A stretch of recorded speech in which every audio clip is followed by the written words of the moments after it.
नमस्कार दोस्तों। आइए आज हम चर्चा करते हैं मीडिया के दो स्टॉक्स की। पहला है सन टीवी और दूसरा है जी एंटरटेनमेंट। आज हम इन दोनों स्टॉक्स का चार्ट के बेसिस पे एनालिसिस करेंगे, इनकी थोड़े से फंडामेंटल्स देखेंगे और इनके फ्यूचर टारगेट्स क्या होने चाहिए उसको देखेंगे।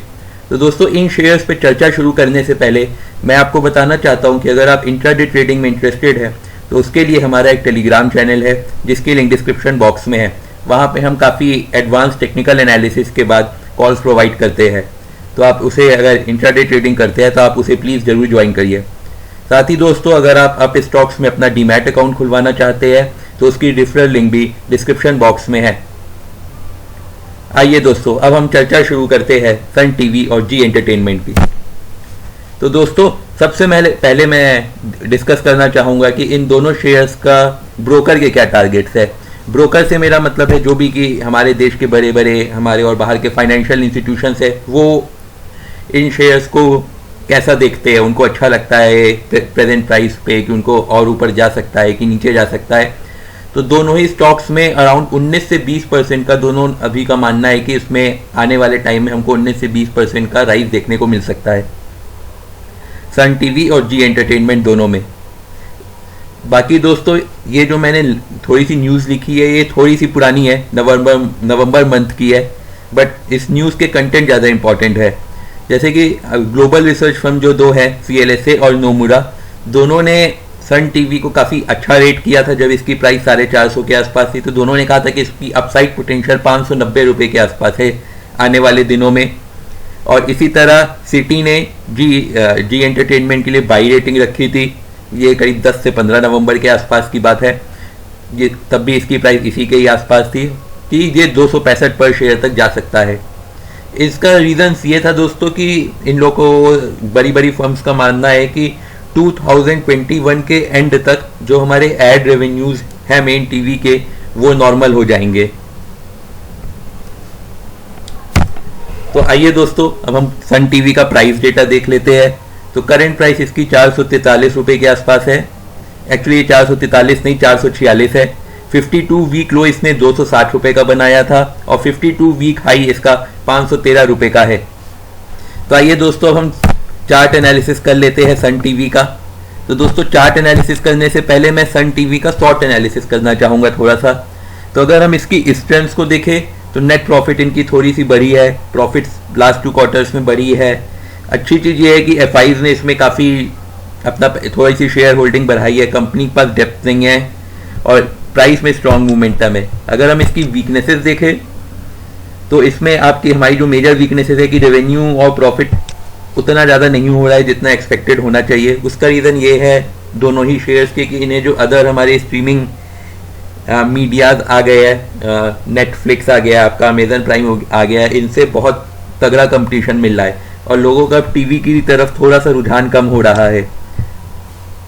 कैश फ्लो इनका डिक्रीज हो रहा है। म्यूचुअल फंड्स ने इनकी शेयर होल्डिंग कम की है, ये थोड़ी सी चिंताजनक बात है। अगर हम अपॉर्चुनिटीज़ की बात करें तो RSI अच्छी चल रही है। ब्रोकर्स ने, जैसे कि मैंने आपको बताया था ट्रेंड लाइन में, कि थोड़ी सी टारगेट प्राइस बढ़ाई है, वॉल्यूम और गेन इनका। तो चार्ट पे ये शेयर काफ़ी अभी अच्छा लग रहा है। अगर मैं थ्रेड्स की बात करूं तो रेको प्राइस जो इनकी है उसमें थोड़ा सा ओवरऑल अगर मैं लॉन्ग टर्म में देखूं थोड़ा सा डाउनग्रेड हुई है। और प्लस एक जो सबसे बड़ा रेड फ्लैग है वो ये है कि जो फर्म्स के कुछ रेगुलेटरी इन्वेस्टिगेशंस और लीगल केसेस चल रहे हैं। तो दोस्तों, ये काफ़ी बड़ा थ्रेट है। अगर इसमें कुछ ऊपर नीचे हुआ तो शेयर हो सकता है एकदम से नीचे आ जाए।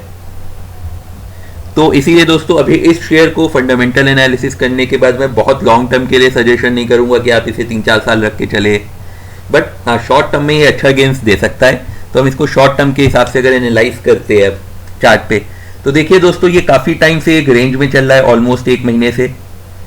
यहाँ पे आप देखेंगे 2 महीने से 12 अक्टूबर से या 4 दिसंबर हो गई, ये एक रेंज में ही करीब टहल रहा है, 450 से 420 की रेंज में। तो दोस्तों, इसकी जो सही बाइंग प्राइस होगी वो तब होगी जब हम इसको ये रेंज टूटने का इंतजार करें। तो अगर ये 450 के ऊपर जाता है तो ये एक अच्छा ब्रेकआउट दे सकता है, जिसमें आने वाले दिनों में हमें 480 से 500 के टारगेट बहुत आसानी से दिखने को मिल सकते हैं।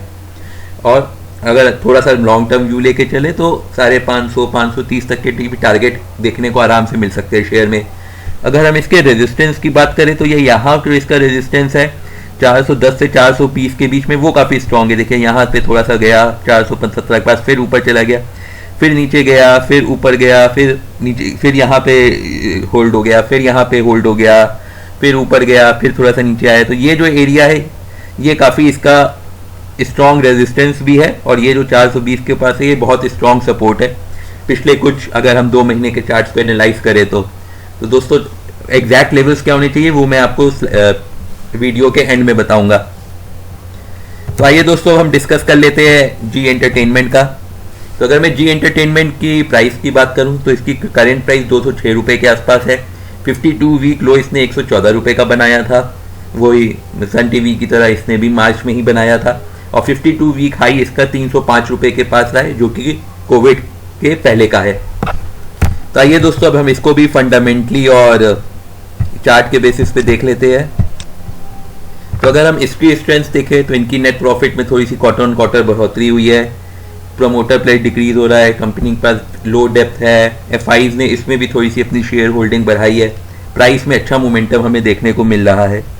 तो इसकी और सन फार्मा की सन टीवी की स्ट्रेंथ काफ़ी बराबर चल रही है। अगर मैं वीकनेसेस की बात करूं तो म्यूचुअल फंड्स ने इन थोड़ी सी शेयर होल्डिंग डिक्रीज की है, प्रॉफिट्स इनकी लास्ट 2 ईयर से डिक्रीज हो रही है, नेट कैश फ्लो इनका डिक्रीज उतना ज़्यादा अच्छे नहीं चल रहा है, शेयर होल्डर फंड्स को अच्छे से यूज़ नहीं कर पा रहे, तो इसमें भी काफ़ी वीकनेसेस है फंडामेंटली भी।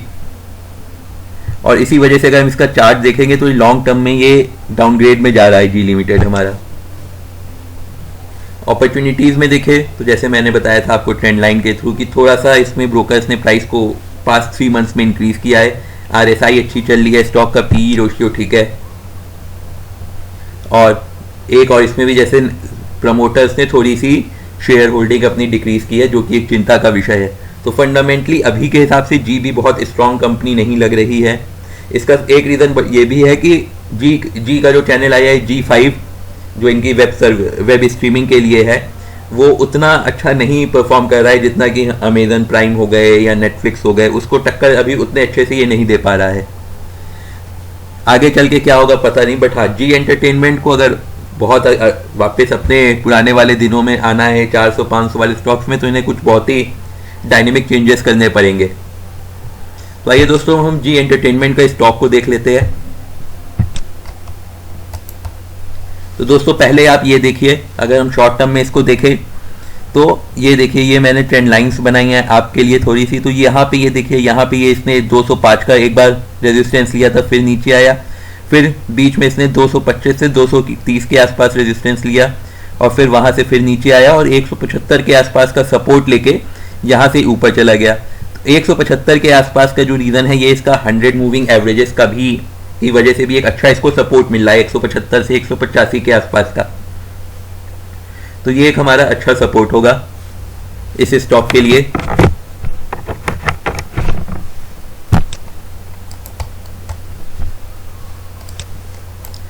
बाकी दोस्तों अगर मैं लॉन्ग टर्म में बात करूं तो आप ये देखिए, ये स्टॉक काफ़ी ऑलमोस्ट आपका डाउन ट्रेंड में ही है। 2018 में इसने अपना पीक बनाया था 612 रुपये का, उसके बाद से ये स्टॉक लगातार डाउन ट्रेंड में ही है। उसका रीज़न यही है कि अपने शायद कम्पिटिटिव चैनल्स को उतने अच्छे से टक्कर नहीं दे पाया। एक टाइम था कि जब हम लोग टीवी में केवल जी की ही बातें होती थी, लेकिन आज के ज़माने में जी के सीरियल्स की जो आप अगर वो भी देखेंगे रैंकिंग, तो वो भी काफ़ी कम हो गई है। कलर्स, स्टार और सोनी ने काफ़ी अच्छे से जी को ओवरटेक कर लिया है। तो इसका भी एक रीज़न ये भी है कि जी थोड़ा सा नीचे की ही हमारे डाउनफॉल ही दिख रहा है। तो इसीलिए इसको मैं अभी के हिसाब से फंडामेंटली भी बहुत स्ट्रॉन्ग है, तो बहुत लॉन्ग टर्म के लिए नहीं कहेगा, बट आप 6 महीना 1 साल का व्यू बना के इसे लेके चल सकते हैं। चार्ट पे ये काफ़ी सही दिख रहा है। तो आइए दोस्तों अब हम इन दोनों स्टॉक्स के टारगेट्स देख लेते हैं क्या होने चाहिए। तो सन टीवी में हमारा जो रिकमेंडेशन है वो बाई का है, अगर 450 का लेवल वो तोड़ देता है तो। जील में अगर आपके पास है तो अभी आप उसे होल्ड करिए 200 के स्टॉप लॉस के संग। नई पोजीशन कब बनानी है उसका मैं आपको आगे वाली स्लाइड्स में बताऊंगा। तो सन टीवी का अगर मैं देखूं दोस्तों, तो जैसे मैंने आप लोग को बताया कि ये 450 पे इसका एक बहुत स्ट्रॉन्ग रेजिस्टेंस जोन है, और अगर ये इसको ब्रेक करता है, और अब की बार लग रहा है ये ब्रेक कर देगा क्योंकि मार्केट भी बहुत बुलिश है, तो इसमें 470 से 480 के तक के टारगेट हमें आने वाले दिनों में देखने को आराम से मिल सकते हैं। अगर ये शेयर डाउन ट्रेंड में जाता है तो आप इसको फ्रेश पोजीशन 420 के आसपास बनाइएगा। तो 420 से 450 के आसपास इसका नो ट्रेडिंग जोन है।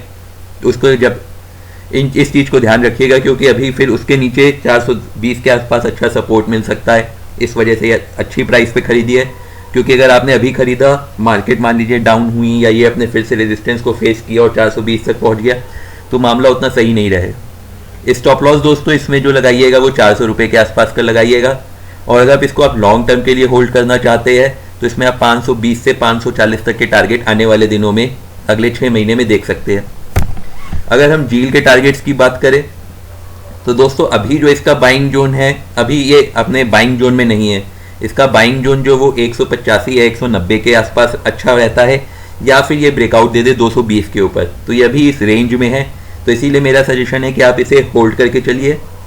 तो जैसा कि मैंने आपको प्रीवियस स्लाइड्स में बताया था, अगर आपके पास है तो आप 200 का स्टॉप लॉस लेके इसे होल्ड कर सकते हैं, क्योंकि इसने पास में इंडिकेट किया अगर ये 200 से नीचे जाता है तो 180 से 185 तक ये बहुत जल्दी फिर गिरता है। तो अगर आपको इसमें फ्रेश पोजीशन बनानी है, इसीलिए तो अगर ये राइट या तो ब्रेकआउट के ऊपर 220 के ऊपर बनाइएगा या 185 के नीचे बनाइएगा।